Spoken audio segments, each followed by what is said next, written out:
એવી છે, એક વખત એક બાપ દીકરી જઈ રહ્યા છે અને પુલ ઉપરથી પસાર થયા, એટલે પુલ ઉપરથી આમ પસાર થઈ રહ્યા છે ત્યારે આમ ગાજવીજ થવા મંડાણી છે, વરસાદ થવા મંડાણો છે, એટલે દીકરીને કદાચ બીક લાગી હશે એવું માની અને એના બાપુજીએ કીધું છે કે બેટા એક કામ કર, તું મારું હાથ પકડી લે ને, કારણ કે મને આમાં બીક લાગી રહી છે, તું મારું હાથ પકડી લે, થોડીક આમ મને શાંતિ થઈ જાય. જોજો પછી દીકરીએ જે જવાબ દીધો છે ને સાહેબ, ભારત વર્ષની એક દીકરીએ કદાચ આવા જવાબ પોતાના બાપુજીને જરૂર દીધા હશે સાહેબ, અને એમ કીધું કે બાપુજી હું સમજુ છું, તમને એમ થાય છે કે મને બીક લાગી રહી છે, ના એવું નથી, કારણ કે મારું હાથ છે ને મારા બાપના હાથથી આમ જોડાયેલું છે, મારા બાપે મારું કાંડું પકડ્યું છે, કોના બાપની ત્રેવડ છે મારું રૂવાડું ખાંડું કરી શકે સાહેબ. આ વીજળી હોય તોય ભલે, ગાજવીજ હોય તોય ભલે, વરસાદ હોય તોય ભલે, પણ મારો બાપ જો મારું બાવડું પકડીને હાલતો હોય ને, કોઈના બાપની ત્રેવડ નથી, દુનિયાની માલિકો મારું કઈ કરી શકે, મારું કઈ બગાડી શકે છે.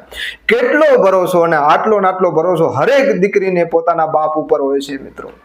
કહેવાનો તાત્પર્ય એટલો છે કે આપણે એટલું સમજવાનું છે કે આપણે કોનું કાંડું પકડવું અને કોને હાથ પકડાવવો છે.